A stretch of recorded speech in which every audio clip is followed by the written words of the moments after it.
Okay, everybody ready? Yes. I'm ready. Oh, yeah. Remember that, yeah. I'm good, how are you? What time? How are 3:10. you doing? Thank you. Good evening. I'd like to call this meeting to order, the study session for the Board of Education for the month of January. The board met in executive session starting at 6 o'clock to talk to the superintendent, as we do on an annual basis, having a mid-year evaluation, and that was a very good discussion. I'm sorry we ran a little bit late, but we were very energized in there. So tonight there is not this is a study session, there's no public comment. I think that's the only announcement I need to make, and well, before we do when do we adopt the agenda here? After the pledge. Okay, let's, Pledge. Let's do the pledge, yeah, thank you. The flag's here. Pledge allegiance to the flag of the United States of America and to the republic for which it stands, one nation, under God, indivisible, with liberty and justice for all. It's nice to know that Mr. Casey can be. I'm trying to figure, I was looking for the How word long you been adopt doing an this, Bill? agenda, now I see it. Sorry, I goofed that up. So could I have a motion to adopt the agenda? Naomi, second Bob, all those in favor? Motion carries. As I said, this is a study session meeting designed for the purpose of giving us administrative updates. There are no public comments. Residents may attend the next scheduled meeting on February 6th and or contact the board via boe@shenet.org. With any comments or questions, all questions come into the Office of the Public Information Officer, are shared with the board and or superintendent as appropriate. Policy questions, concerns are typically addressed by the board president. Operational questions, concerns are typically addressed by the superintendent and or designee. We'll move directly to superintendent's comments and then into the study session. Sure, thank you. Just a couple of brief comments. I saw a note from Mrs. Wetmore today that we finally got approval, almost, I think, over a year later, on the playground project, on the concession stand project, and a couple other projects. So we'll start that process pretty soon to gear up for the bidding of those things. Related to that, we're in the process now of bidding for the high school library project, and the goal is for February 6th to have some bids come to the, I'm looking at Mr. Freeman to make sure he nod his head, to have some bids come to the board on the high school library project. So we're pleased to have those things running. There's a couple updates I'll send in Friday, but just some date stuff that I'm not going to necessarily go here. I'll send to the board in terms of some upcoming events as well. So if you mind, I'll just go into the presentation. Sure, thank you. So as Dr. Wood come forward, we have an IPAC committee, and she could talk about a little bit about IPAC, the purpose of IPAC, before we go into the courses, so people have an appreciation of what IPAC is about. And also, just to put in some context, the courses a little bit, you hear two different series of courses. Just context, one of the things that when we think about courses and what IPAC and how does it align with budget, it's not just adding a course for the sake of adding a course. It's adding something that will have a pretty significant impact on students' ability to access curriculum and to be successful, to move towards a graduation piece of it.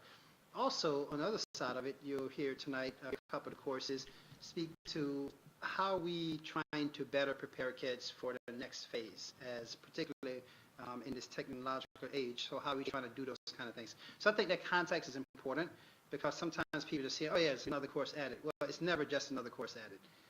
We go through a very deliberate process to make sure that the courses we add is just beyond just filling spaces for kids. It's not about filling spaces for kids. It's really about how do we prepare kids for their next progression. In some cases, it's 2 or 3 years out even. So it's a lot of thoughtfulness go behind the process. So I'll turn over to Dr. Wood. Probably stole her thunder, but she's used to that. So IPAC is our Instructional Program Advisory Council. We meet multiple times throughout the year. In the fall is typically the time we start to review new courses, propose new courses. I can say historically, we have taken courses to IPAC that are conceptual, and after a lot of great conversation decided maybe this isn't the right time and the right place to add. I share that because IPAC really is a great think tank for those of us who are on the back end thinking about should we be working on this course, and I would highlight in particular Carrie Peverly and Rose Barra, who are with us this evening. They did bring courses to IPAC this year, and they watched that process unfold where IPAC members really had meaningful conversation about where do these courses fit, who are the students that would benefit, what is the potential impact on other courses if we were to add this. And I appreciate we have Board of Education representatives on IPAC because you're able to get that front row seat from having your members there with us. And it's really admin, a group of administrators and teachers from across the district coming together. So really pleased. This doesn't happen every year, but this year we're presenting 3 new courses that we are proposing to add to our high school program of studies. And I have to say we're excited about them. With Rose Barra's reconfigured position as that, kind of forward thinking at the high school in terms of technology and family and consumer sciences and business, she was able to work with the high school tech teachers and present 2 computer science courses. And what we are kind of most excited about is that these are computer science courses for students who may not have otherwise ever considered taking computer science. The computer science courses we offer right now, if I read the description in the program of studies, that may not speak to me as a humanities-based person as a course I would feel like I might have success in. And these courses are designed to cater to a broader array with the hopes that, number one, it's just a great background. 2, it may encourage some of our students who had not considered ever a field in computer science to actually continue along that pathway. So we have the Computer Science Discoveries course and the MIT Mobile Application Development courses coming forward. I'm hoping to be able to offer those to students next year. There was actually a 3rd computer science course that we had discussion about at IPAC. However, that is a Project Lead the Way course, and it is not fully developed by Project Lead the Way yet. They are going to be finalizing it this spring, and we intend to bring that to IPAC next fall, all, assuming that goes through, but that's a cybersecurity course. So we think that this really creates a more robust pathway for high school students. The other course that we have brought through IPAC and has received, all 3 of these have received endorsement of IPAC, is Explorations of Math. That's not a new course, that's a replacement course. We have been offering topics in math for our students who need the most time in the study of math. These are our students who, in most cases, have taken algebra over 2 years. And that first year of algebra, they have really worked on foundational skills.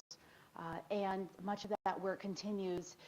And sometimes these students really struggle to even get that algebra regents that they need to graduate from high school. So we've been having conversations. I think the teachers have done a very good job in the topics in math class, the class that we've been offering. We had conversations, are the topics, quote unquote, the topics that we're teaching, the best topics to prepare for college and career? Some of these students, we do want them to have the opportunity to move on to college. And if they get into college, will we have given them enough access to the types of coursework that may help them move beyond an initial remedial math course into something that may actually be credit bearing? It also may serve as a nice bridge to some of our students who will move into a slightly more advanced Hudson Valley course in their senior year. So after a lot of consideration, and I appreciate we actually had an advanced level middle school math teacher on IPAC who looked over the topic offerings and said, oh, that's good. Oh, that's really good. It was just nice to have an objective view, who hadn't looked at it beforehand, share with all of IPAC. Yeah, those are really good topics to be addressing. And we thought it was time to repackage the course rather than continue to call it topics. If we were really trying to give it a kind of a fresh look, we would refer to it as Explorations in Math. So those are the 3 courses that we will be asking, and we're making the recommendation to the board that next month you consider approving. if you have any questions, we have our academic leaders on hand. So Rose, can you just briefly, if you don't mind, come forward? Only because I had the benefit of sitting the the conceptual conversations. They love the grilling, the conceptual conversation before you even go anywhere. But Rose came in with such an excitement about these two courses in particular. Talk to us, Rose, when you also looked at the job market piece and how that, if you don't mind. Well, first of all, the idea for these two courses came directly from the students. It was the students that had said that Java is great for Java. It's a half-year course, it's a very intensive course, and it prepares the students for AP Computer Science. What we didn't have was an entry-level kind of flavor of the week kind of course that focused on units like animation and gaming and these other topics that students are interested in accessing. And so I found on the code.org site that they have a bona fide vetted course called Computer Science Discoveries, which covers 5 introductory units in various fields of computer science. And so it seemed like a great place to start for those students that may want to dabble in computer science but aren't really quite ready for Java yet. The computer applications course came about, again, as a suggestion from the students. It was the students that are interested in app development, and we didn't have an offering. And by offering a half-year course in app development, we're able to offer it opposite Java. It could also be opposite a digital arts or an arts course, or opposite health, too, for our 10th graders. And so it seems like a very exciting time for us to offer these courses to our students. There's lots and lots of contests and scholarships kind of associated with high school students that do these app development courses. So I'm kind of hoping to get this on the map nationally too. And I'm very excited about this. So I just wanted to point out that, and I think this is still the case, that one of the nice things about this is that it crosses multiple disciplines. So there's progressions for the art student, for the engineer, for the math student. And that's going to be built in, so it complements all these programs. I think it's wonderful. I'm very excited about it, too. Just quick, on the computer science discovery. So one of the things that we've talked about throughout the past several years is the progressions. So you get a student who's not quite sure, he or she takes the course and they love it. Is there a natural progression of next steps they would take to keep that going? Yes. Yes, then they'll be into the digital electronics or the digital arts courses. Maybe they'll be ready for Java by that time. Yes, yes. So you don't get them excited about that? No, fill them up for some more. Yes, yes. Bob, you? Any thoughts, particularly the mobile app course, doing that summertime? In other words, if you're a student and you're interested in that, but your schedule is full, but let's say you want to get into business, and then you could have I think these are kind of unique courses. You could introduce the, programming, the coding, setting up an app, during the summer with an intensive class, and then during the regular school years, the junior or senior, you then take a class on application of business or application of science. Literally, the students could be reinforcing and putting together apps as if they're running a business.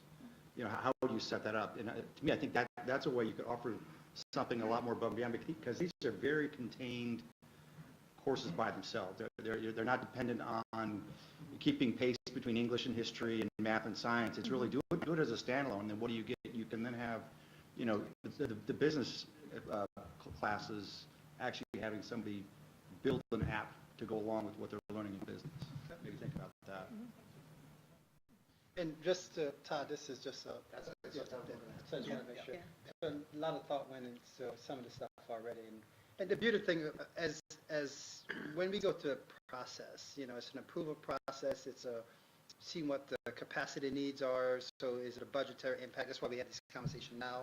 So we plan forward to it, and then the implementation is also opportunity points to see if we do one thing, what's the potential for doing something else. Rose mentioned challenges as an example of how do we have kids become much more entrepreneurial. And we see more courses doing that right now. I mean, every year the WISE Award by the business department is an example of things that kids do outside of a course, but it's related to a course. extend the curriculum beyond the walls, so to speak. So absolutely, what you're saying is what we want to get to, where school isn't just about only what you do in that 45-minute period. So yeah. I don't know, Carrie, did you have any comments on the math that you want to offer? If there are any questions from the board? Yeah, Gary? It is relative to the math. The one course is a substitution for A and B. It comes after. Comes after. Right, Yeah, this is so, the year 3, after students have taken Algebra 1 and then 2, which is, To satisfy Right. graduation requirement. How is Regents credit allocated then when you have 3 courses that are essentially? so the graduation requirements in math is that the students have to pass one Regents exam, which is typically algebra, which is the easiest of the 3. No, so then, and then they need 3 credits of math. So generally speaking, most of our students would take the algebra Regents at the end of 1 year. These are students who really need, as Dr. Wood said, more time. So these are students who take algebra over 2 years. So that's 2 credits of math plus the Regents exam, which they hopefully pass at the end of the 2nd year. And then topics was actually designed a long time ago as a 3rd credit of math. And it was a terminal course. So students really didn't go on and take a 4th year of math after that. You have to submit that particular course for state ed approval in order to grant credit, or how does that work? Okay, so state regs will tell us that you can actually get 2 credits of math for algebra. We can actually award up to 2 credits for algebra. I'm not sure if I answered your question now. So Even we if have you repeat it. we have the approval process, we have the flexibility, if you will, to adopt the course for that 3rd and 4th credit. And Okay. what we want ideally is hopefully the exploration course is broad enough that there's a degree of comfort in terms of content knowledge, so the students would take, because we have some HVCC course that they'll take as a senior year. And so hopefully that would be for some kids that flavor of, oh, I can actually do college. Because when you think about it, you're talking about a student who's not necessarily the most proficient math student initially, and that's why we do the spread. And because we first want to make sure that, 1, kids want to graduate from high school. And 2, when they graduate from high school, we want to give them enough content exposure, so if they decide at some point, hey, you know what, I may want to try that. And so hopefully this will entice more kids to go into some of those type things, versus right now, as Kara said, 3 years, they're like, Yeah. I'm done with that math thing, and we And don't we want know kids to be that's done with that math thing. And they're not ready for college if they stop. Yeah, yeah. Yeah, so this was really a repackaging. When we talked about the conceptual piece, and a year from now, I'll be standing here talking about the 4th year course for these students and what that might look like. There you go. Good. Now, did we have also the textbook? yes, right? exactly. So we are also here this evening to make the recommendation, which we would ask for action on at the next meeting, to extend the Go Math series. We have used Go Math at the elementary level for 5 years. Believe it or not, it has been that long. I would say when we first adopted it, it felt like, oh my, this is very different. And then we get to the point of reviewing, because it sunsets. They're workbooks that we purchase. In fact, Michelle Gruber, if you could come forward. She has, yeah, sure, pass them out. You know, yes, we I purchase them in recognize terms of as workbooks for our students, and our subscription has run out this year. And we convened, and Vera was still in the position when we started the review last spring, and then Michelle transitioned into the position. And they really looked at what have kind of high-level research institutions found are successful math programs at the elementary. They really settled on 3 programs that have been reviewed very favorably in terms of outcomes, Go Math being one of them. Presented all of them to the committee, and there was a very strong feeling from the get-go that our teachers would prefer to stick with this series, which really makes sense, especially when it's a building block as students go through. By the time we got to year 2 of Go Math, if you were to ask many elementary teachers, they would say they could tell the students had been prepared using this series the year before, because things kind of flowed together nicely for them. So we are making the recommendation for a 3-year adoption, not a 5-year adoption, because as I'm sure you're kind of hearing out, swirling out there, is that we have the next gen ELA and math standards coming. and we are hesitant to commit to something too long-term. We would prefer that our series be in alignment with standards. These changes coming are not monumental. They're nothing like what we experienced 5 years ago, but there are changes, and we would like to make sure that the materials we're giving to teachers to teach reflect the standards most currently. So we're doing a 3-year recommendation at this point, and then we'll be back at it probably in 2 years, looking at what's out there and what would best meet the needs going forward from there. Would you share with the rest of the board the question I had because of my ignorance? No, that was a great question. We get so into jargon. So somewhere, if you poured through everything in here, you found in one of the purchase agreements that what we were purchasing was referred to as agnostic. And, it sounded like very steeped in religion or not. And that term actually now is used regularly in schools and probably in the tech world in general to say that the digital materials that come with this series are device agnostic, meaning you can use an iPad, you can use a Chromebook, you can use, I was going to liken it to like a PDF that's supposed to open on any sort of device, but technically if you had an old enough device, even that PDF might not open. So that's the idea, is that it works on any platform. So if we weren't buying math book, that was a good Scott. Anti-God math books. So Glenn, don't write that in the newspaper. Will you? Interesting concept. I think I said this before, I'm commenting to Oliver earlier, reminding people that when we did the Journeys program, these are big decisions here, and I mean big in terms of curriculum and in terms of number of students who are impacted. They're big dollar decisions as well. So this 3-year extension's $228,000. And somebody would say, well, what why you need to spend this? Can't you use what you had before? Trying to keep up, trying to maintain licenses, trying to, especially with, I'm sure there's a fair amount of digital content here, and some, I think I read there's also some, I'll say consulting, some professional development in there, which is really important. So we just thank you for all the work that goes into this, and the sense, and I don't know what people think, but it's a very well thought out process that we go through the selection of courses, go through that. I sat on IPAC for a couple of years, and I thought that was the best committee I'd sat on, just because I saw people back and forth. It's like you say, somebody who wasn't even really impacted said, "Oh, wait a minute, is this going to have an impact on that?" And the presenters said, well, I hadn't really thought of that, but we can talk about that, and we'll come back in a month and we'll have that discussion. So it's an inter process back and forth. It's really important to what our base is, that pick the best courses we can and then figure out how to do it the best way and see how it fits in with our program. So we thank you for that. Yeah, Mark. I hope I'm not overstepping here, but I assume that a number of you have kids who attend this school, but my little brother, he attended the school up until 3rd grade when he switched to a private school. And I clearly remember these Go math books being the ones that he used. And he's a lot smarter than me, even at 10.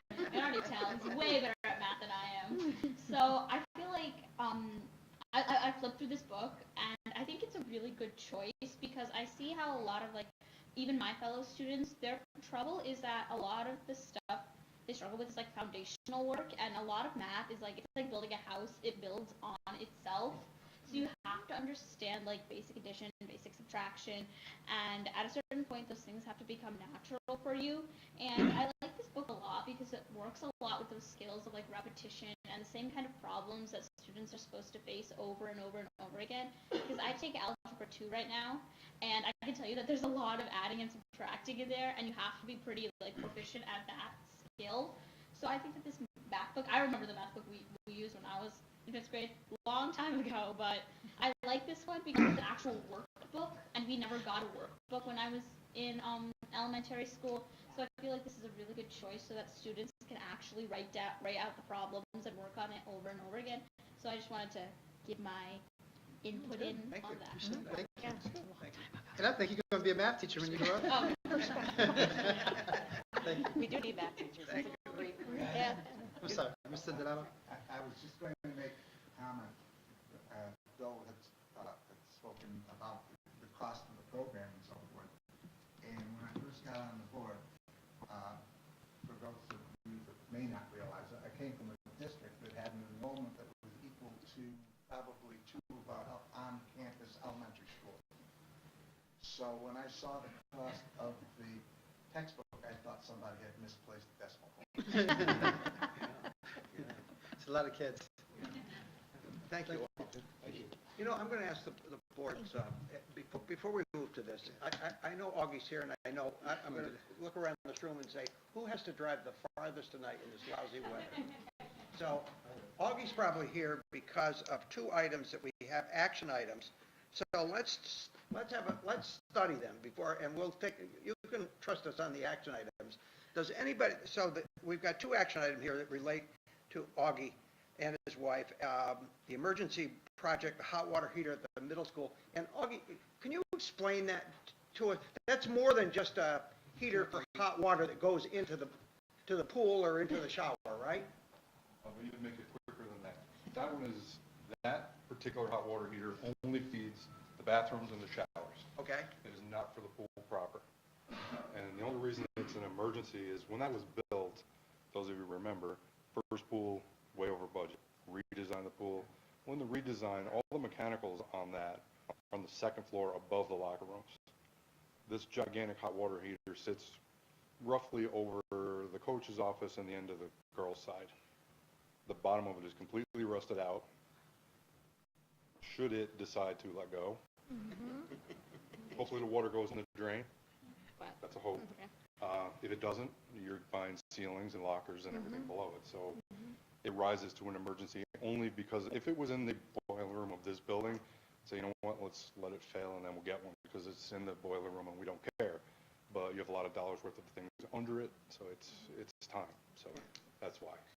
So does anybody have any questions for Augie? And then we're going to have a second action item that is the State Environmental Quality Review Act, a non-action item, item 2, right, as I recall? Yeah. A negative declaration, yeah. But I want to make sure if anybody had any questions. I again, misinterpreted what the heater was about. I thought it was heating up pool water. So I was making comments That was you and me both, because when I got the phone call, I almost went into the next heart attack, because it was like, the pool heater stopped working. I'm like, oh no, because that's like, put a couple decimals on what we're going to do. I was like, it can't be. It's not that old. It just cannot be. So I'm thinking, oh boy, here you got hot water, and you got ferrous metal. Yeah. So, and then you've got the corrosive nature of Anything to do with the pool proper is another. Wow, you got a real problem. This is shower water, so That mostly. isn't the issue in this particular case. Although the heat water is still a component. Do you know if it is possible or if there is available a heater that would have components that would be less prone to corrosion and therefore have long? I wish I could say that, but we've done north and south in the last 16 months. The brand new one that we put in south failed in 3 months. It was brand new. I mean, these are top of the line, you know, really the highest dollar, not dollar-wise, but the best quality you could buy, and they just don't hold up. The one in your house that you bought, you know, 1955 that lasted for 25 years, you can't get anything remotely like that anymore. If you get 10 years out of it, 10 years is that, You're lucky I if you mean, get the one in the that. pool has a 10-year warranty. It's up in 2019, so it's got about 11 months of warranty, which was about $1. It wasn't worth trying to replace that. We're going to go with something much newer, much smaller. They're all so much smaller anyway, more efficient, and hopefully we'll get a solid 10 years out of it.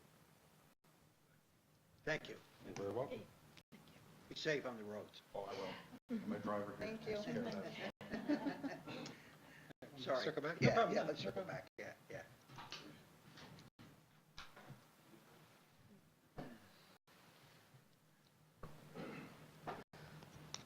This is a party now. It's a party now. Yeah. You got a different definition, I guess. So again, thank you for the opportunity. We're going to walk through what we call like the first public phase, if you will, of the budget process, recognizing that the budget process is ongoing all the time because everything happens. We always say, okay, how do we plan for that? How do we accommodate that? How do we make adjustments for that? As I say, every is a dollar sign. Every time someone says, well, there's a dollar sign that goes with it. The big theme for the budget process goes along with the theme we've been talking about this past year about engagement. So we kind of use a theme to drive the mindset, if you will, of individuals to say, are we addressing the whole notion of having education become much more personalized, having education become much more innovative and creative experiences for kids. What you just heard tonight, the courses, perfect example. I mean, we couldn't have planned that even better to have those courses tonight because it speaks to exactly what we're talking about here.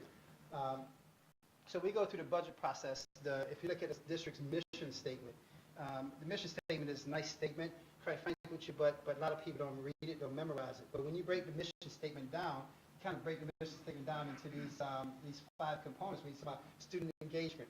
You know, the mission is about having an engaged student environment. Several years back, and certain board members here, that translates to me the passion for learning. How do we try to do those kind of things so her 3rd grade brother will have that passion for math because of the resources that we offer, so to speak.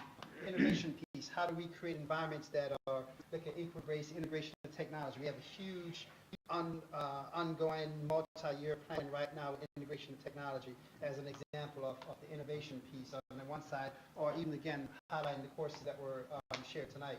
Cultural competence, how do we look at success for all? Any kid who walks into our door, how do we try to see how or what are we doing to help that child be successful? But more importantly, what's the environment that kids are walking into? An environment is everything from how the buildings look, feel, and otherwise. So there's a lot of things that goes to the whole notion of success for all. The global focus, again, we're preparing kids not only for jobs there right now, but jobs to be discovered by those students themselves. So how do we look at that perspective all the time from the things that we're doing in terms of competitiveness of our students? And the collective responsibility speaks to we could only go as far as the community is willing to go, and it's a collective, it's an internal customer as well as an external customer that we serve. So it kind of drives our mission as a school district. So if you read the mission statement and think about these components, this is how we kind of make the mission come to life, so to speak. So these things drive the budget process all the time in terms of what's the back thought that say, okay, this is priority 1 versus priority 10 as we go through the sequence of things. There's some fundamental principles that or should I say foundational principles that we want to make sure that we're honest and true to as we go through the budget process. And have the tax cap at the top is not necessarily the most important, but we know that that limitation define our footprint from the very beginning. And so we know that we have a fairly defined footprint as we go through the process, all the way down to taking a very disciplined approach, down to the notion of the value add. At the end of the day, whatever we add or propose in the budget should add some value to organization, either preserving existing programs or adding new programs. So when you look at this kind of thing, this is kind of like how we look at it. We look at, take a very disciplined approach. We really try to think about what we're doing, what we want to do, and how do those things align, and how do we plan for it. Looking at compliance issues, what are we legally stipulated to do, what are our contractual obligations, how can we impact those things? I mean, if we have laws that's impacting us in the wrong way, how do we advocate to change some of those kind of things? If we have contractual stipulation that's too costly, how do we negotiate things differently to be able to support those kind of things? So again, these foundational principles are the things that drive the process in a very deliberate way. So every year, quite frankly, which is kind of like grandma's recipe, you know, if you follow it, every year it's going to taste just as good as the year before. And so we want to make sure that every year the budget outcome is just as good as the year before by having some of these foundational principles as we go through the process. So then that leaves us to kind of 3 key components that I'm going to go into a little bit. So when we talk about value add is 2 things at the same time. How do we raise achievement? The topics exploration for math example. And right now the regents just changed, for example, the graduation, how special education students can receive a local diploma versus a CDOS that doesn't have anything. So when we see that, what are we doing then to help to ensure that we have more kids who could potentially take advantage of that? So raising achievement is not necessarily how many kids are making an A. It's about how many kids can we have to take advantage of opportunities to have the necessary credential, for example, as well. So that kind of goes with addressing those emerging needs as well with students. And so the value add has a bunch of different pieces. Specifically for this, we look at academic capacity. When we look at the academic capacity, we talk about everything's from, how well can we actually provide services for kids? So everything's from class size to composition within classes, and trying to keep those things in the process as we go through. Academic supports is where we talk about the equity piece. How well are we treating differences differently? Recognizing that if someone has a different need, we can't just give them the same prescription when the need is not aligned with their need. So the academic supports piece becomes those kind of things, having some specialized, some targeted supports as we go through the process. And academic rigor is one of those kind of things that we can have innovation and rigor at the same time. Sometimes people think that those two things don't coexist. We want those two things to coexist. Again, just using the course that represented tonight, the course is going to introduce kids to computer science. It's not an easy course. It's a course that has rigor, but it has innovation that makes that very appealing to our students. So that's the value add piece of the equation. Cost effectiveness one is not necessarily about cost cutting. It's not about spending less. It's about spending smarter. And so we think about cost effectively, talking about what are the best practices, and so how do we look at outcomes, and are we doing the things to get the particular outcome that we desire, want, or expect? And so cost effectiveness is about that, spending wisely. Using the example tonight, the boiler situation. Okay, we can say, we don't want to spend that money right now. But okay, be penny wise and pound foolish. Or we don't want to spend it now, we want to spend twice as much later on. So being cost effective was a perfect example of that. Cutting costs. In fact, we're going to spend money that we didn't anticipate spending. But we spend it in a way that yields a different benefit absent that expenditure. Is just an example of that. So leveraging technology is a big part of what we're trying to do as a system. How do we do those kind of things? Strategic repurposing, you're going to hear me use that term all the time. Because again, the class tonight is a perfect example, ideally. Okay, this course we could keep offering topics in math, but is it giving us what we really want, or do we do something else that gives us a better result? For quite frankly, you're repurposing one resource for another. Somebody say swapping out. Swapping out is not necessarily, swapping out sometimes one thing comparable. We're talking about making it a better situation as a result of those actions. So we look at those things all the time. And the personnel management and the cost-effective side of it is, how do we look at transition? How do we look at preparing? How do we invest in people? Recognize we hire people. We don't want the skill set that you come in on day one is the same skill set you have on day 100. We want day 100 till you have improved skill sets, and that only comes by us investing in you and you willingly engaging in the investment piece of. So personnel management becomes a big part of that equation as well. And then, so when we look at those two, and I'm going to go to the third star in a second. When we look at those two, there's some questions, and actually I send all these questions out to all administrators to say, okay, as you're thinking about budget proposals, ask yourself these questions. Ask and answer these questions. What else can we do to help students find their passions? Back to those actualization piece. How innovative are we really? Because are we really innovative? Really, are we as innovative as we could be? And so what else can we actually be doing and proposing to do and those kind of things? How do we ensure that we are actually helping all kids reach their full potential, that cultural competence, success for all of them? What else can we do to try to ensure we're doing those kind of things? The equitable piece of it. When we're looking at resources, are we biased in our decision making in terms of where we point resources? And so how do we check ourselves to ensure that we're not keep funding the things that's making or the people that makes the most noise versus the areas that actually have the greatest needs? So the equitability question becomes one of those kinds. It's not about popularity, it's about equitability as we move forward to that process. And then the partnerships. Who else and what else can we be engaged with to provide a resource to the school? And so some cases, it's not even a dollar resource. It's about how we then have staff to be able to do certain things to build partnerships so we can provide those resources to the school, as well as dollar resources such as the mental health piece with Saratoga Center for Family as well, or outside agency coming in. So we ask these questions and ask people to answer these questions as they're thinking about different budget proposals. And if your proposal isn't hitting one of these or all of these, it's probably a good likelihood it's not going to be something we're going to end up doing, because we're going back to our mission. Our mission drives our budget all the time. How are we supporting the mission through our budget process? So let's give you an example of this. And so this kind of drives the internal conversation. And as a result of that, here's some initial thoughts in terms of some things that we're seeing. And I'm going to slow down after this slide to give you some chance to give some feedback. We know that right now there's some external mandated cost drivers that are driving costs, pension costs, external mandate costs We're aware of those, so how do we balance those? We have an ERS fund reserve, for example, to help offset some of the ERS piece. And so TRS, there's no TRS reserve, so we're trying to think about where is that compensating balance, because if both are going up and we can offset one, it'll help mitigate the impact of having both going up at the same time. I mean, there's some logic behind some of those kind of things as we move forward. Health insurance, and you'll see later on as we go through the budget process, we have been so careful and thoughtful about health insurance for so many years, because, and I use this example some years back, General Motors, Detroit, it was shocking to hear that they were spending more money on health insurance than they were spending on materials to actually build cars. But their business is building cars. But their benefits were off the roof, that they were struggling to produce the product they wanted to produce. And I thought, wow, isn't that kind of irony when you think about a business model? And so when you think about health insurance has been one of those things, been doing this for years.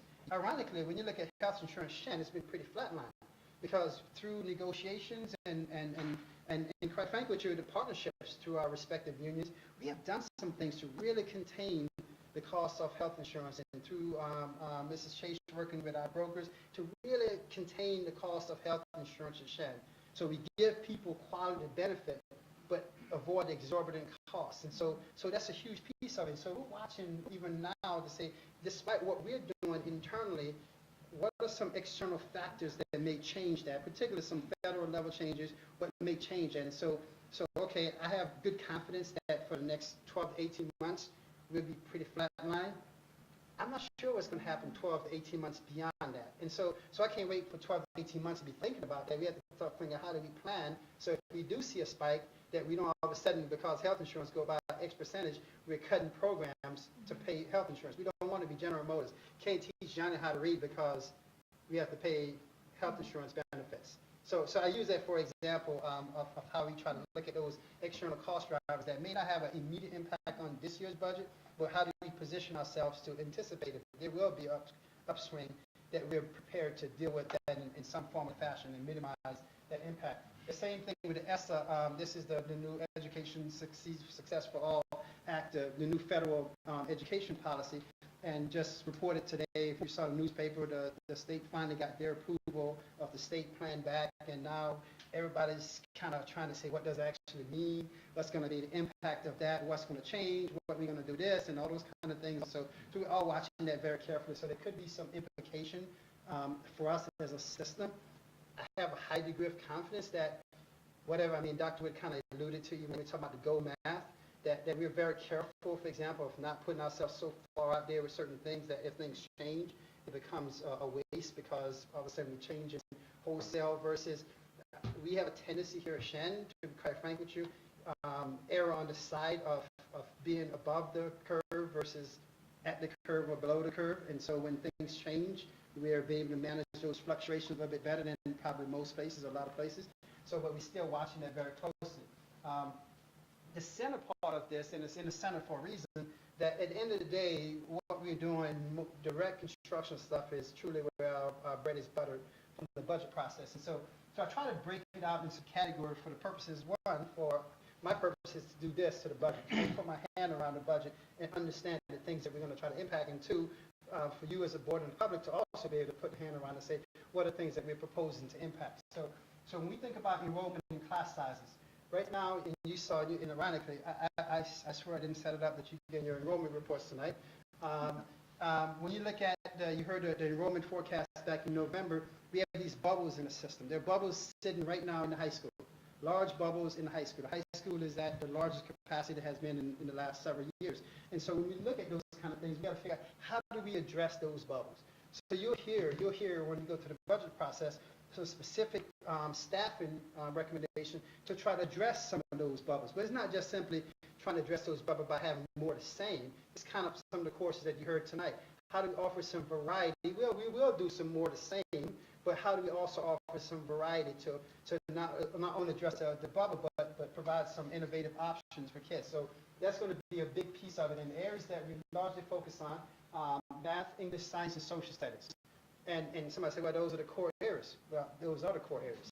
And so if we're going to start with priority, you want to start with the things that's going to be most impactful for our kids first. And so we're going to look at some of those kind of things as well. But when you look below that, then what are some innovative type things that we want to do? So we're going from, if you want to say necessity, we need to do this, we really would like to do this, and oh yeah, we want to do this if we have a chance. So we kind of think about that kind of prioritization of things. So innovation, the innovative pieces comes into, so some of the tech courses, what Mrs. Barrett just presented tonight.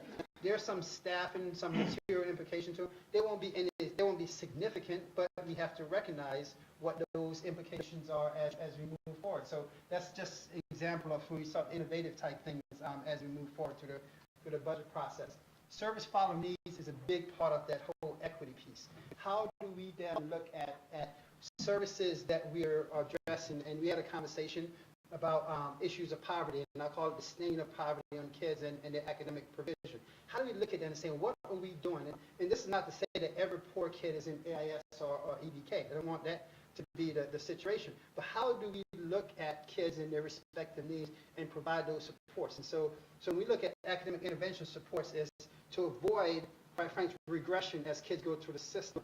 And so we look at extended day K is how do we better support kids coming into our system in kindergarten. So truly by third grade, there's an equalization that you can't tell the difference between who was EDK, who was not EDK in our system as they progress through as well. So we're going to look at some of those things very closely. Similarly in special education, we've seen a wide variety of growing different needs in special ed. And so how do we better accommodate those? The board was very fortunate by allowing us to add the beds, section of beds example at Orangen this past year, and some in the extra section of AISK for Chango, those kind of things. We went from 0.5 to 0.6. So minor adjustments financially, but significant impact in terms of the experience for kids. E&L is one of the English as a new language is one of those areas that, again, we've been watching that for a number of years.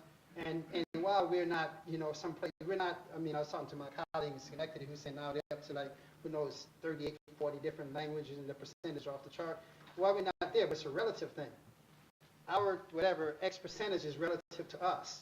And what's the impact on us and how do we address those type things. So the service follow needs kind of speak to all those things that we have to monitor very closely and strategically invest in things. In other words, we're not just going to say, just because someone say, hey, I need more. Okay, why do you need more? And what's the problem we're trying to solve? And so how do we ask those questions? Because the equity piece is just not throwing money after something. It's about strategically ensuring that if we do this, we can yield this kind of outcome and kind of create that spiral, that foundational impact as we move forward. Technology integration is a big part of it. The board knows we have many conversations already about one-to-one. We're going to continue that rollout to the 9-12 sequence as we move forward. We added a technology coach this year in the middle school. It was a great investment. The same way when we brought on Journeys, we brought in the literacy coach. Great investment. We tap more into that coaching model because people want the help when they need the help. And not just, I went to a workshop 6 months ago, but now I need the help, but I forgot what the workshop was about because it was 6 months ago or whatever. People need the help when they need help. So the whole concept of coach is someone there with someone where they can access and quite frankly, then we create that type of internal knowledge that everyone, each one teach one, so to speak, becomes the norm as we move forward. So we're looking to propose, as we particularly look at the rollout at the high school level, following that same model and keeping the person we have now, because if we're going to invest hundreds of thousands of dollars in something, it'd be foolish for us to not make sure that people can effectively use it. I mean, it doesn't make sense, it's kind of like buying a car and you don't have enough money to put gas in it. That's the point of parking in the garage.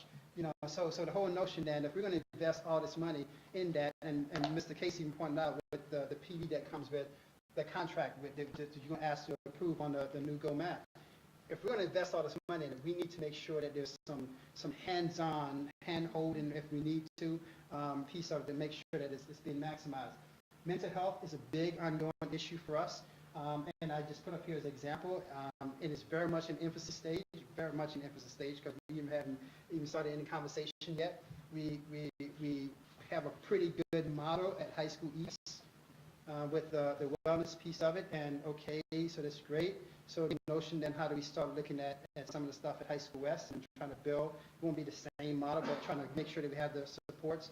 Mrs. Carmen has spent a lot of times at some point probably in the coming months. In fact, she just showed us today a great presentation she did on the things that we're doing at Shen on mental health. I think it'd be a great one to bring back to the board as well, to talk about some of those kind of things that align with this, to say how do we continue to build a capacity K-12 to support kids. So I just put this on here because this probably be a new dimension. Anything else we do in that arena might be an expansion or enhancement of what we're doing currently. So this could be a new dimension. I put pilot in there because it's very much right now just a concept piece of it. But again, to point out to the board that as we look to fine tune the budget, some allocation surrounding how do we better provide for mental health provision is going to be a big part of the budget process as we move forward. And the last piece before I stop and see what question you have on this particular one is professional development. We are committed to, and I firmly believe that we have to invest in our folks. We hire people, we expect them to perform at a high level, and we have to invest in them so they can in fact do so. Because that's the worst thing, is that misalignment between expectation and capacity. And so we want to say we have high expectation, we're going to invest so we have performance at that same high capacity. And so a lot of focus on, and you'll see it on Superintendent's Conference Day in the month, or a month and a half, in terms of some of the things that we're going to do with CSCA. In fact, I'm going to make sure Mrs. Bush sends an invite to the board to come to the, we have the teacher version, so to speak, in High School East Auditorium, and then we have a CSCA version in High School West Auditorium, and this is going to be for the first time that we're going to formally do it. In past years, people have volunteered to come, but through the negotiation with CSCA, we have in there some mandated PD. We're paying people to come. We invest in people to come to do certain things. And I think it's an important piece of it. We can't be a learning organization if people are committed to learning. And so how do we invest in that piece of it? So you'll see some of those kind of things as we move forward. So right now, those are the big categories that's driving a lot of the budget conversation. These categories aren't my categories. These categories are a lot of conversation with a lot of people to come back to. My job is to, quite frankly, put in a format that I could do this, to strategically think about how do we put in a budget sequence to support it moving forward. So let me stop here in this middle one and see if there are any specific questions, because once we get into more detail, clearly you have a lot of chance to engage in those conversations as well. Just on the mental health and wellness, so you're saying that the expansion's a pilot, because we're in year 3 of that project that was launched in high school, it's the student services. So it's not so much still a pilot there, it's as you're growing it through middle and elementary school. Is that what you mean? Yeah, so Okay. what we're learning from that, and learning how do we better use, one, existing capacity, and two, how, if we bring different capacity, what's the best sequence of folks. So for instance, if last year budget, we expanded a Saratoga Center for Family to have a greater reach in middle school and elementary schools. And so that was our focus there. So in fact, we have someone, Mrs. Carmen, correct me if I'm wrong, someone who's housed at CODA right now to make sure that, because before, we had someone at Shattuckon in high school, and people felt as if it was only kind of for those buildings. And so we have expanded that network. So now it's kind of like doing many things at the same time. So we did that piece of it. So we're watching to see how that's going to run with the collaboration with the Saratoga Center for Family. We have some experience from the High School East wellness piece now, and say, okay, can we transform, upgrade, enhance, whatever term you may want to use, some of the stuff that we're doing at High School West. So for kids, there's a whole stronger, network K-12. And so that's the piece that we're looking at right now, because we haven't particularly, we've been doing stuff, but not in that, we haven't enhanced some of the things that we're doing at West. And so one of the things we want to do, target some of the things that we're doing at West, because we see the experience that we have. Because there's a big difference. There's a big difference in terms of, because of maturation and development and all those kind of things, but also because of impact. Academic impact. There's a difference for kids as they go through, and there are different stressors for kids as they go through. So how do we take those things into consideration as well? So this is why I put pilot beside it, because it's very conceptual at this point. Speaking as someone who's gone through those stressors, and I hope everyone's like, okay, I love this idea. Like, I'm so passionate about mental health and wellness. And when I found out we had a wellness center in High School East, I was so happy because I know that, especially right now, midterms, I went tomorrow, I went yesterday, especially like as a student, I tend to put a lot more on myself than most kids do, and so do my friends. I think that this is so important, even if it's just a pilot program, that the school is considering it is something that I'm really happy about, because ninth grade is so much more different from me than 10th grade. 100%. Freshman year was like, it's a cakewalk compared to what I'm doing right now. And one of my best friends is a freshman right now, and I feel like even the environment at West, which is really to get the class more of a class, because these kids have been separated into 3 different schools, getting them to work as the class of 2020, the class of 2019, getting them to work in that kind of environment with each other is really important, and I like that we have a separate building for the freshmen to kind of get used to what high school is really about. But I also think that they could really benefit from having a wellness center as well, because they're entering, it's high school, and everyone in, in the media, in books, television, it's high school, and everyone's always scared to go into high school. I know I was scared my first day of freshman year. So I think having a wellness center, and Madison, I love her, and having things like that help kind of alleviate the stress that students feel sometimes to not even perform academically, but perform socially, I think is so important. And I'm definitely, as part of the student body, I can tell you that a lot of the freshmen would definitely be behind this, because so many kids would just love 5 minutes to go and maybe sit in the wellness center, be by themselves, pet a dog, and not worry about schoolwork or finals or tests that's coming up. So I think this would actually have a really good impact on academic performance as well, because taking the stress off the kids to perform well allows them to find the mental capacity to perform well. So I think that it's an excellent idea that we're considering to put this in the middle school. I mean, in high school West, and even if we start a few programs even in the middle school, I think that it's an excellent approach we're taking to help students succeed. Great, that's awesome. And so we're really thank you for our next infomercial. I think you said it very well as we move forward. So that becomes the precedent. A couple things we see over the years. There seems to be definitely more positive comments on the coach for professional development, and a lot of these classes that someone attends and then 6 months later tries to recall, but they can't recall. I've yet to see that really offer a lot to us. Has there been thought to sort of fund more for coaching and less for this? So we have actually moved quite a bit away from that and more to the on-demand kind of approach. And also, so one time, so professional development is a lot of people's responsibility, not only just certain people's responsibility. And I think that's a shift in the model that occurred some years back, because before it was either Pat Stone and Anna was doing all the professional development, and people thought, it's a Pat Stone class, an Anna class. Well, it's not about Pat Stone and Anna's. When things start being identified with people, I think it's problematic, because the other person isn't owning it.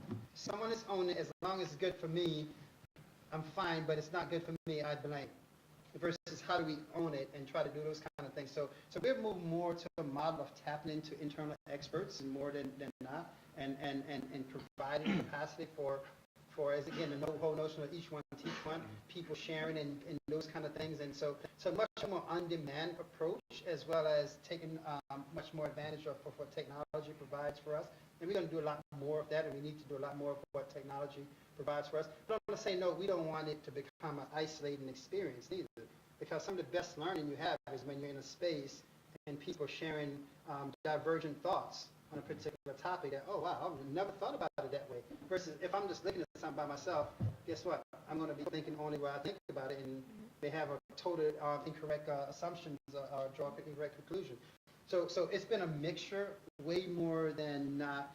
And the coaching piece is, and again, talking about coaching, we had a couple of administrators went to a training on coaching. So now everyone's talking about, coaching is to my chagrin, is a very defined technique approach to things in terms of how we even talk about evaluation meetings and conversation that people are having, that the growth experience of those kind of things.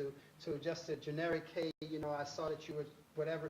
So even a technique about teaching people how to have coaching conversations become a big part of what what we're doing as well. So professional development, we're trying to move away from you go there and get it, versus it can be there, here, or in many different ways. And so even the use of video, as Sugarman been doing that a lot, where people, videotape and then sit around and talk, what do you see, what do I see? And because it's nothing like, oh, wow, I didn't realize I was doing it all the time. If you ever videotape yourself, I was embarrassed. Like, God, I had a tendency to say, all the time. And those kind of, so those are the things that we try to have a wide variety of different pieces. But the big piece of it is, as a district, for a long time, we have invested in our people. And I think that's important, to continue to invest in people. We're a people business. We still have an ongoing functioning professional learning communities set up within the various schools. You have a wide variety of different ways PLCs are structured. Some very small, some very large, all over the place. And right now, so the high school, for example, I'm not sure I would call it a PLC, but the high school looking at integration. So they have a bunch of people in high school talking about how do we roll out integration, and people having conversations in different pockets to talk about how does it look over here versus over there, and those kind of things, and trying to get away from the one-size-fit-all approach to things, because at the end of the day, there needs to be a high degree of comfort with people to be able to implement it when the door is closed. And that's what we want to make. When the door is closed and you're by yourself, what's your level of comfort at that point? Mr. Casey? I was just going to say, maybe one comment of endorsement. I think we're moving in a very positive direction with professional development and the support staff. I think it's not only bringing information to them. They, in many ways, they see the students and interact with the students as much as the professional staff. The other is it shows, to my way of thinking, respect for that staff as well, that they do play an important part, that we're all part of that team. So I'm glad to see we're doing that. I'll be interested in seeing how this Superintendent's Day goes with the separate piece this year. Good.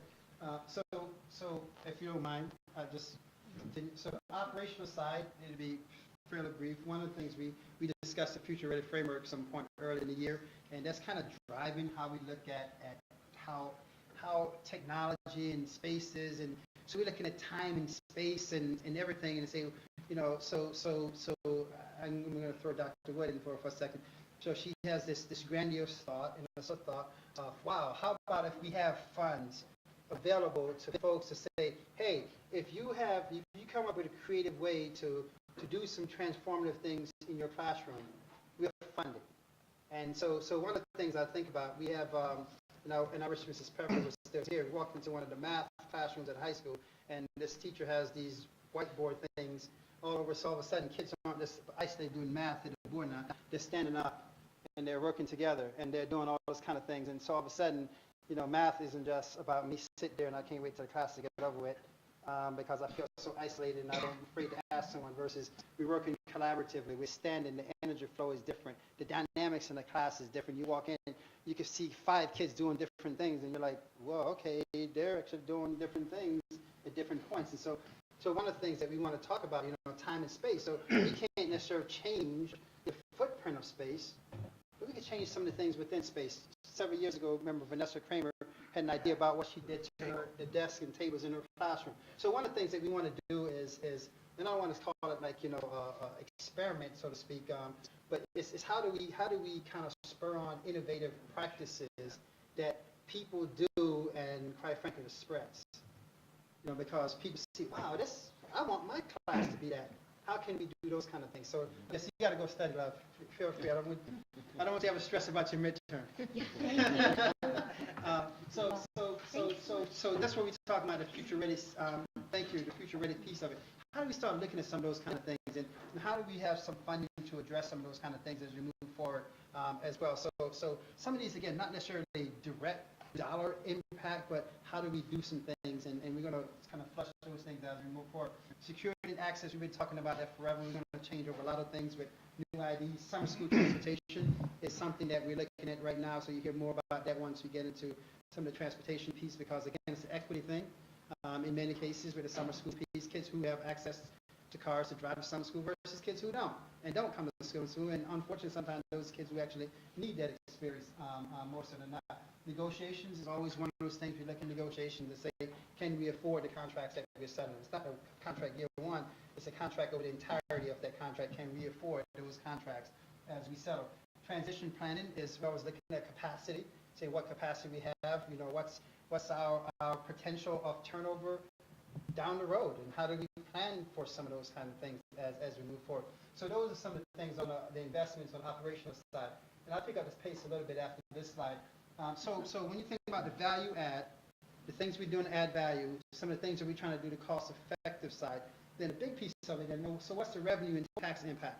And we're going to spend a lot of time, more time talking about state aid and details and revenue and details once we go through the budget process. But this just give you a perspective on a school district. On the average, and we do a 3-year average for most of these things, by the way. So on average, our state aid is we get about 26% of our revenues from state aid and about 70% from tax levy. And the difference is a variety of miscellaneous kind of revenues.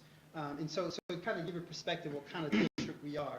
We have a pretty large reliance on property taxes. And when you look at the CPI is an important piece because it drives the tax cap calculation. Last year CPI was 1.26. This year CPI was actually a little bit higher than 2.0%. And so that was good news because we're like, whoa, what happened with that piece of the equation? Then another piece of it, they talk about a tax growth factor in terms of our growth as a school community, school district.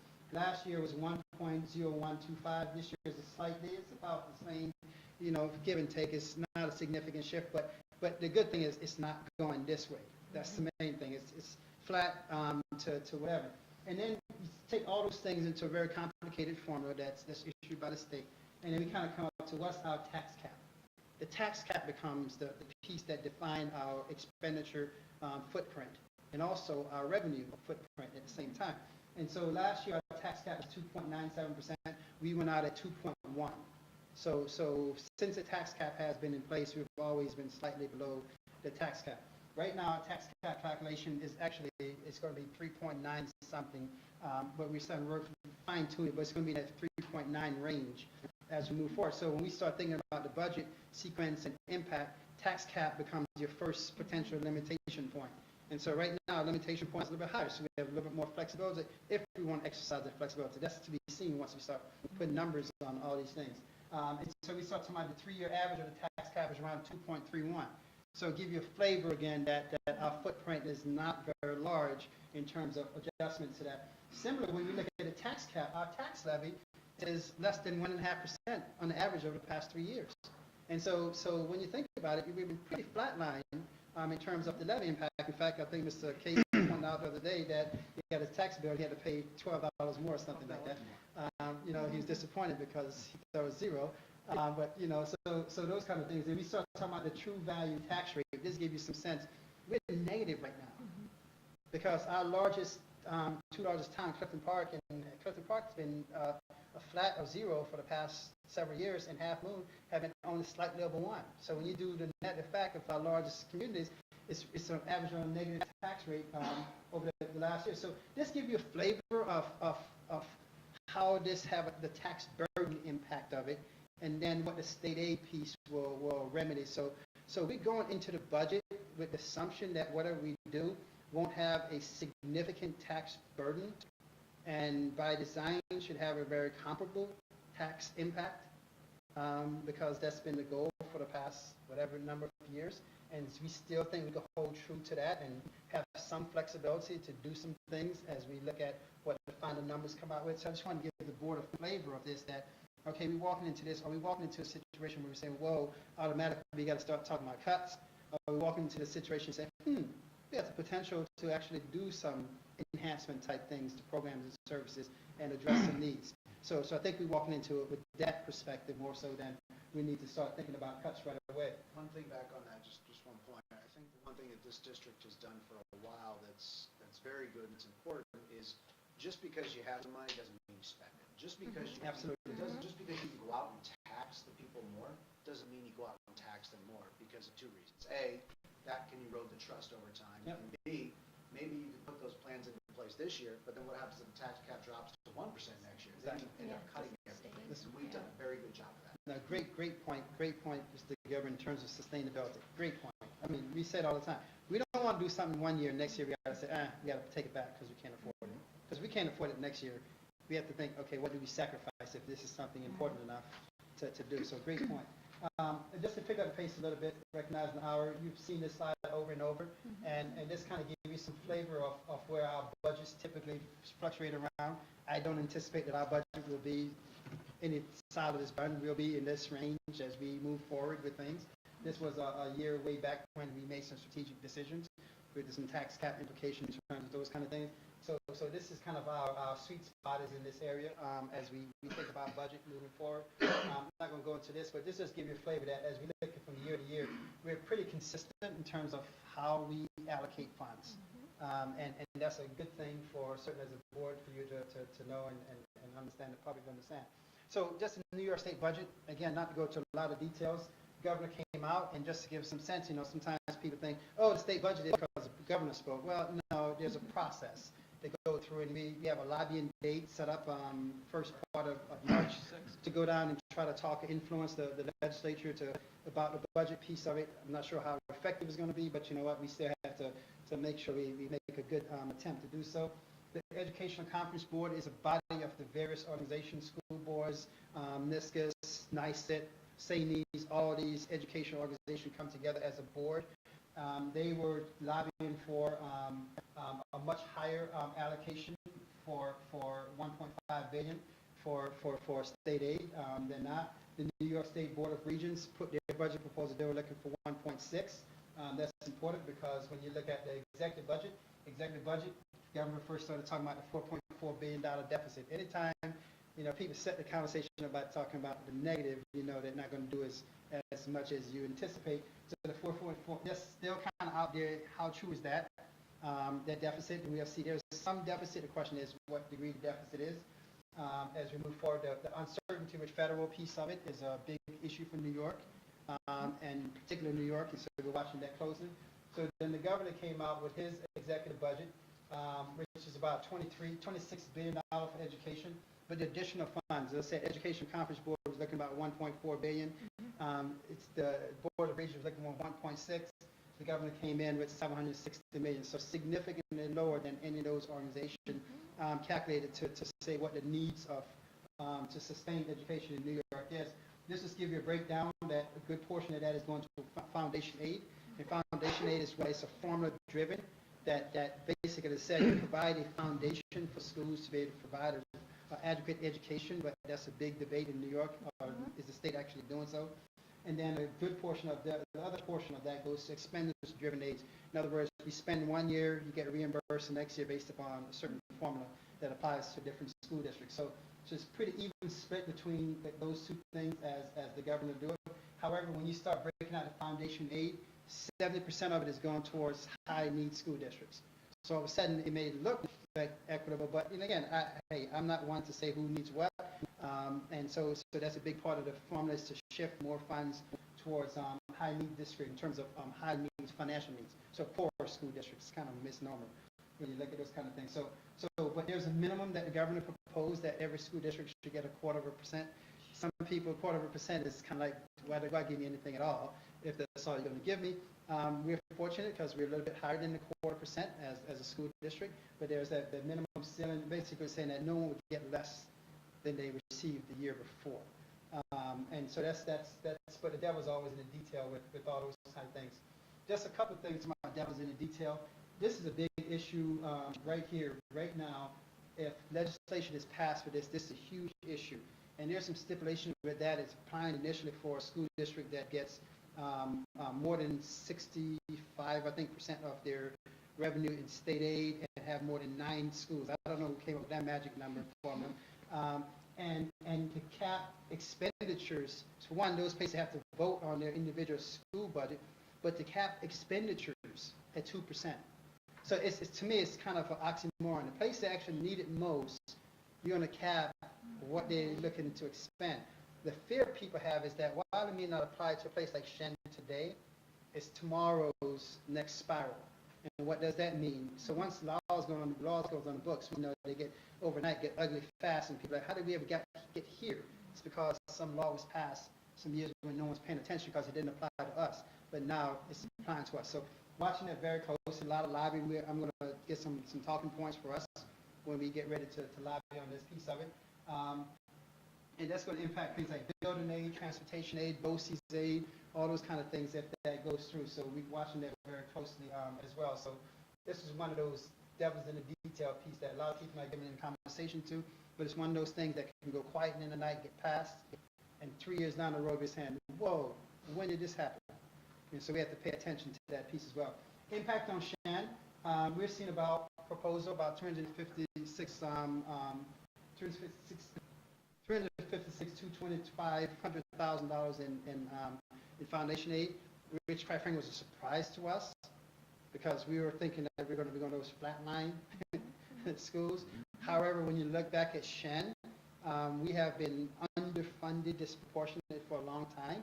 Even with the GEA, the gap elimination reduction hit Shen hard back in 2009. And so to some degree, I think some of this is finally some catch up. Certainly not the point where we are, because I think right now catch up is like 1.4 million or something like that, which 1.4, which we would never get to in any 1 year. So we're not even banking on it, to be frank with you. So seeing this was a relief to us to think about those kind of things. We will see some reduction in BOCES aid because we're spending less in BOCES aid. We'll see some reduction in building aid because we have less debt. And so those kind of things we have to balance out our sequence as we go to. But if we back out those reduction areas, we're net about $156,000 more. But reality of it is, I think we're going to be more on the flatline side of the equation than not when it's all said and done. So right now, not necessarily pushing a panic button, but I'm not necessarily pushing the celebration button neither. So it's kind of like that lukewarm area to say, okay, lukewarm, I think if this stays, we can do some of the things that we want to do and still maintain where we are from a tax perspective. But again, it's still early in the process. We got a lot of hammer out to do as we move forward. So they give you some flavor of kind of where we are as a system from the assumptions, the things that we want to focus on. So if you go back to that one slide I had before about those three areas, and so when you think about what are some of the things that you can look forward to hear us talk about in greater detail, everything should come back to this. Everything should come back to, okay, what are we doing in these areas, and what does the detail look like? So right now you don't have the detail, you have the broader concept, and so to speak. So we have a lot of conversation around those details. What does that look like? What does that translate to FTE? How many kids? And those kind of things as we move forward. So I ask take a look at this again at some point, and if things jump at you, let us know, because it's a process where, to be quite frank with you, I want, and we had this conversation earlier, I want the board to fully internalize all the things that we're doing, because at the end of the day, the public's going to come to you and say, what are you guys doing that for? And so there needs to be a high degree of comfort to say, yeah, let me tell you why we're doing that. So please, as you go through the next several weeks, and we'll have more presentations to go into some of the details. So I'll stop here and thoughts, questions, criticisms, or otherwise. No, I just had one thing to add or ask. Where does the maintenance of our buildings come into this? Just to have an inventory of how, of what we have and how things are, the condition of our buildings, replacement plans. I mean, the hot water situation in the pool area. So you'll see, you'll see a whole maintenance piece to the budget. But we also, and Mrs. Wetmore reminded me to talk about that, we kind of address maintenance from a couple of places. Projects that we fund, and we have a reserve that we generate funds over time to do what we call internal mini projects. In other words, it's not a referendum. It's not a voting referendum. And then we have the 5-year facilities plan that's by law that drive referendum type things. So we try to address maintenance two ways. The big things that we need to do, such as we're going to be doing all the roof in the middle school, $700,000 of roof. Okay, we can't do that through the budget, but we do roof repairs all the time on different things. So it's a combination of referendum funding as well as what we call budgeted funding that over time we accumulate X amount of dollars and then we do certain things. Paving and roof are probably the two biggest things that we do all the time as a school district. After the winter's done, we'll be paving certain things because roads are ripped up apart because of the winter weather. So those are things that we do all the time, and those are always constant assessment. We even have an equipment budget that talks about replacement of furniture. In fact, we're going through a process right now, and I think Dr. Wood has a timeline of looking at a new asset management system to better manage all our assets. And so we're going to start with technology assets first, because we invest in a ton of money in technology assets. So how do we manage those things becomes a big part of it. So there are a lot of processes in place, and we'll try to point out some of those things as we go through the budget. Because one of the things that we don't go line by line in the budget, because quite frankly, I'm not sure how fruitful it is, but we try to point out the big rock areas that are changing significantly, or some things that's providing some significant enhancement, so to speak. Does that make sense? Yes, it does. Thank you. Thank you. I really liked Bob's question as it related to the summer course idea, and thinking about that going forward. I'm glad to see, I know we talked about this last year, about the transportation thing on the summer school, but I also think that summer school thing is an opportunity, maybe not this year.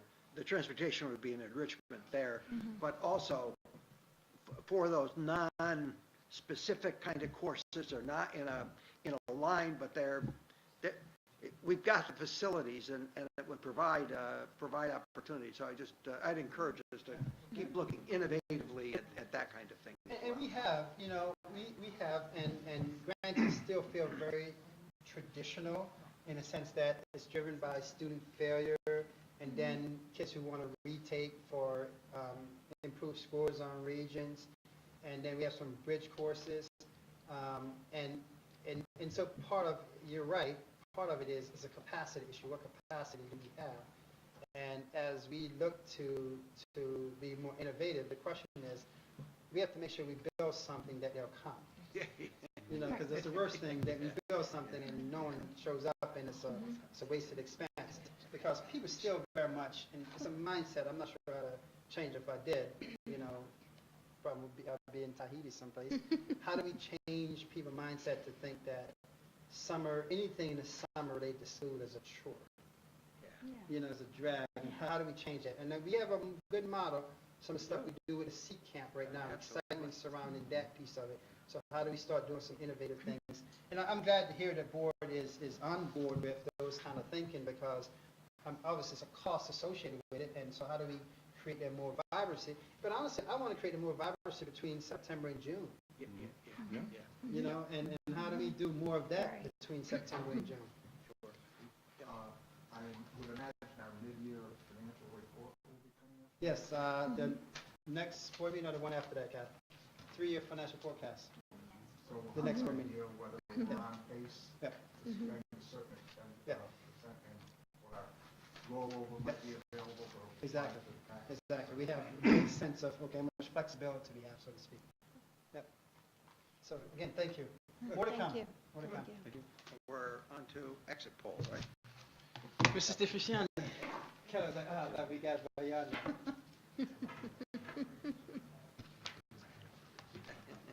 Yeah, so Mrs. Deficiani will give a brief version of it. And so, because the board have seen a lot of this before. Thank you for the comments. The board have seen this before. We have done exit polls Yeah. after every vote. So waiting for it to load. I don't know what I think. Really, just to summarize, I mean, if you look at it, the land sale on April 4th that we did, are very comparable to the numbers that we got here. And the budget in between are more comparable to typical budget votes. So basically, we had 17% participate in the survey, 545 people. You can go on, Oliver. Yeah. Keep going. But what you'll see here is that we know that a lot of people who don't normally vote in elections voted in those two elections. So what you'll see is it's consistent with April, where the district communication sources weren't as strong as, say, the newspapers. In that case, they dipped a little bit, where we're usually up in the high 70s. We were like the 60s and 70s for the newsletter. But again, May went right back to normal, the normal trends, so that's fine. Same thing with the communications. Do we provide with good communications? And I always go back to yes, if they like what we're saying. So, you know, it's getting back up there because people were happy with the vote. So, very consistent with who usually votes and fills out the surveys. Same thing with age, although you'll see here with the December vote and the April vote, we had a higher 65 plus because they were very interested in the land sale.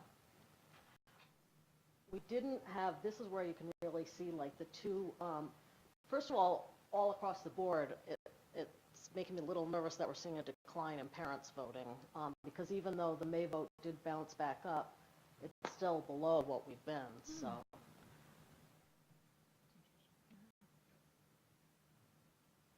And same here, it's funny because we did we flipped. Usually it's elementary parents who vote more, but this time it was the high school that voted more. And then again, this is pretty consistent. That's That's it. Thanks, And the Kenny. comments are in the report that we gave you. Thanks, Kenny. Thank you. Questions? Thanks, Kelly. Thank you. We'll move forward on action items. We have a resolution to pass a tax certiorari settlement. Any questions or let's have a motion? Todd, motion? Second. Bob? Any questions? All those in favor? That carries.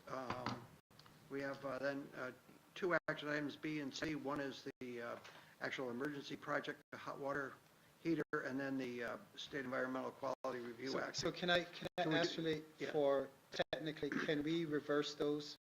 And Do- make the we should motion do on the that. seeker first? Okay, we'll and do then that. the hot water Thank second, All right. for the record? Yeah. So can we have a motion on 3C, the seeker for the emergency project? Motion Bob, second. Christina, all those in favor? Motion carries. And then I'm going to get a motion on the emergency project itself for the hot water heater. Deanna, second. Todd, all those in favor? Motion carries. And then finally, we have a proposal for the extension of the Naviance program. I think that's a 3-year extension, as I recall. And same price, for the that's why same, we're doing it now. same price for 3 years. Great. Can I have a motion on that? Christina, second. Bob? All Comment? those in favor? Nope. Oh, comment. Comment. Yeah, just what we're seeing in the counseling session at the high school, we have 3 meetings a year. It seems like Naviance has really matured, and you see it with the students. I mean, what I'm seeing with my senior over the last couple of years, you know, the kids today want to interact with the computer screen. They want to see things, and the ability to take a prospective college that a student is interested in, and one line represents the average GPA, another line represents the average SAT score. And they have dot plots of Shen students that have successfully been accepted and those not. I think that what that allows the students is to sort of see something, and they talk about it amongst themselves. That's the key thing, is they really start to talk about, is that school right for you versus me? And that's, I see that's different with our high schoolers this year as opposed to my 35 years ago when I was in high school, is it's much more of an interactive experience because you have Naviance doing that. So that's something I think we're doing really well. The other thing is that at the last counseling meeting, I think that the number of applications in the high school that have gone out are like almost 3,200. So if you got 800 kids roughly, we're now averaging 4 college application per student. You know, and because we're able to manage things like the Common App, you know, the teachers now have a screen that they look at, and let's say the teacher has to write 30 applications, but the screen will show them the 2 that have to be done this week. And so the teacher's going to make sure those 2 applications get done this week, and then sort of manage their workflow so that they're feeding the right number of the applications in the right time into the computer. The ability to do that, I think, has been very helpful to get that large number of applications moving. But also it's made the process for the students smoother in the sense of having those teachers, they submit it, it goes straight to the colleges, they're in Naviance as the colleges I'm applying to. So the students, they can check to see, okay, it went out, my transcripts, that's been sent. It's much easier, because they can all in one place monitor what's going out. And again, it's all push of a button and it's going to those colleges. And I think that's been real helpful to the students as well as they're trying to manage their time and the, complexity of It's stresses. probably, you use the word maturing. The product itself is matured, but I think it's also because it's been in for a period of time. In the middle school, too. There's a flow to that now, Yes. and they're used to it, and they're using it, which is, when we talked about the counseling advisory committee a long time ago, and how do we make sure this is really, we're getting the full utilization. Sounds like we've moved to another level. Yeah, these are dollars well spent. I think we're getting a lot more out of it. So I'd like to also comment, I think it's an amazing system, especially if you've gone through this process and you try to identify colleges, and then you go into Naviance. And it's not perfect as far as like the super search, and because, like, for example, I know some colleges that have a program that we're interested in, and if you go through Naviance, it may not highlight it. But those are exceptions, that's not the rule. It's definitely not a reason to abandon it. My comment for this is that it's, I read about, how it's launched in the middle school, but it is really just a touch. It's so light that the kids don't really understand it. And what I'd like to see, what I think would be really beneficial, is to continue with that, but also to pull the parents in, because I had many people, it's still a mystery, and until they start getting really close, do they jump in? And I think it would help if they jumped in, or if the parents became familiar with it in the 8th grade or in the 7th grade. But it's such a light touch. So with my older son, it was just a mystery to him, a complete mystery, until we started exploring it with him, and also talking to the parents that have, like yourselves, that have seniors. So you're looking ahead and being a little bit proactive, trying to figure it out. And now he understands what a powerful tool it is. But even for my younger one, it's a light touch. I'm saying, and I'm asking the questions. So what are you doing with it? Because I think it's a powerful tool. I really, really do. Can I just comment on your comment? I'm surprised to hear that, so I'm not sure yet, because I know with my kids in middle school, as parents, we were taught, we heard about it, whether it's at open house or within classrooms, the importance of it. And my kids, they did a lot in middle school that by the time they got to high school, they were well-versed and proficient in it. And as parents, yes, we got more involved, because then all of a sudden the light bulb goes on. Oh, crap, excuse me. Oh, crap, they're going to college soon. So it could be more consistent, because I am asking a lot of questions, but primarily because I have an older one. So I'm asking very specific questions of the younger one, who's actually, also they are talking about career paths, in middle school. So that conversation is taking place. But as far as the training for parents, the connect, it didn't happen in my case. I'll speak for my experience. Because I think it helps. It's just such a powerful tool. I'm so glad it's there. I think it's really good. So. Bill, can I ask a Bob, question? do you have anything else? No. Okay. Bill, can I ask a question? Yes. I was just looking at the component, I think I mentioned to you, that it tracks alumni. And as you know, in our Education Foundation, we've been struggling over the last couple of years with trying to, find alumni, how do we track alumni, how do we get, our arms around that component. And I noticed that Naviance does track it. I don't know if it would be a conversation that we could have maybe to Does it? kind of. I mean, it tracks how many kids go to a school and get accepted.